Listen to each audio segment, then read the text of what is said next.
music direct কৰক আছা আৰে মোৰ কি সময়ৰ মূল্য নাই স্যাৰ মোৰ ভুলটো কৰিছে এটা দেখাই দিবি কি দেখাব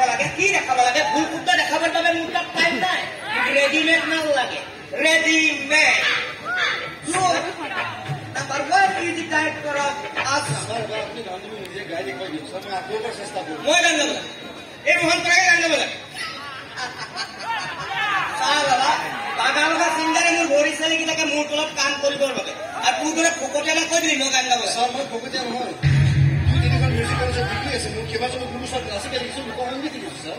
এয়া চাওক স্যাৰ এতিয়া মই 26টা গান স্যাৰ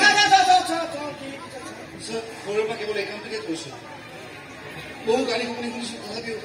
এজন ভাল গায়ক হোৱা সপোনে আজিলৈকে মই খেদিবলৈ এৰা নাই তেতিয়াহ'লে তই তোৰ সপোনটোকে খেদি দে একবাৰ গান গাই তই একো ডাঙৰ গায়ক হ'ব নোৱাৰা আৰে ডাঙৰ গায়ক হ'ব লাগিলে আমাৰ লেখীয়া জিনিয়াছৰ আশীৰ্বাদ লাগিব ভৰিত পৰি থাকিব লাগিব মোৰ গায়ক হোৱাৰ মন চাই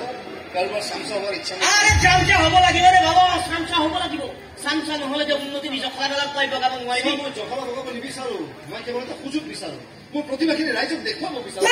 ৰাইজক দেখুৱাই কি লাভ প্ৰথম আমাক দেখা আমাক আচ্ছা যি দুখন চিনেমাত মই মিউজিক কৰিছিলো তই গান কেইটা শুনিছা শুনিছো ছাৰ আৰু যি দুটা ইংৰাজী গানৰ পৰা আপুনি সৰুকৈ চুৰ কৰিছিল এই দুটা গানো শুনিছো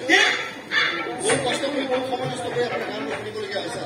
এটা গান শুনাৰ লগত দুটা দুটা গান শুনিব লাগে এটা আছে এটা ৰোহন কৰা কিন্তু সকলোৱে আপোনাক চুৰণ কৰাটোহে জানে চুৰ নকৰা কাৰণে আপুনি আজিলৈকে এটা গানো কৰি পোৱা নাই এই মিউজিক ইণ্ডাষ্ট্ৰীত আপোনাৰ সমান নাম্বাৰ 1 চুৰ আজিলৈকে জন্ম তোৰ মই কেৰিয়াৰ বৰবাদ কৰি দিম মোৰ একো কেৰিয়াৰ নাই ছাৰ আছে কেৱল জুতি যোৱাৰ মনোবলখিনি আৰু সেইখিনি আপুনি মোৰ পৰা কাঢ়ি নিব নোৱাৰে বহুতে কৈছিল মোক আপোনাৰ কথা কিন্তু আজি আপোনাক লগ পাই গম পালো যে আপুনি আচলতে সংগীতজ্ঞ নহয় সংগীতৰ এজন অনাভিজ্ঞ লোক যে সংগীতৰ নামত কেৱল বেপাৰ কৰিব যায় লাভ মুক্তি দিব বিচাৰো তোৰ গানৰ বহিখন মুক্তি বা দিলে মানে বিকি দে ইমান টকা লাগে কৈ এতিয়া চেক কৰি কিন্তু চৰ্ত এটা এই গান কেইটাত তোৰ কোনো ক্ৰেডিট নাথাকে ক্ৰেডিটত থাকিব কেৱল মোৰ নাম ৰোহন বৰা কওক কিমান লাগিব মৰাৰ সময়ত হয়তো মোৰ কাষত গুৰু নাথাকিব ছাৰ কিন্তু এই গানকেইটা থাকিব তেতিয়া হয়তো মোৰ দৰে কোনোবা দুৰ্গমীয়া গায়কে এই গানকেইটা আমাৰ আমাৰ ক'বতো পাৰিব যে সৰুত আজি অষ্টম কি হ'ল আকৌ ফালতু লেখা বাদ দে ৰে চাহ বাবা মোৰ তাত টাইম নাই এমাউণ্টটো কৈ এতিয়া চেক কৰি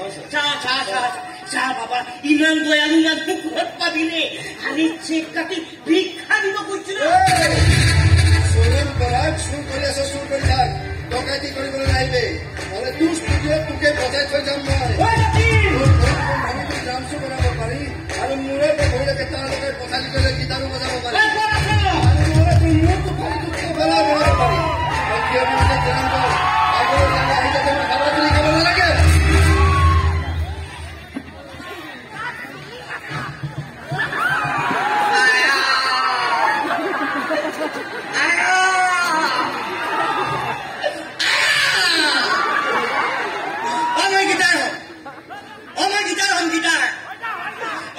তোৰ ফুলাত মই শান্তিৰে বাজি থাকিব পাৰি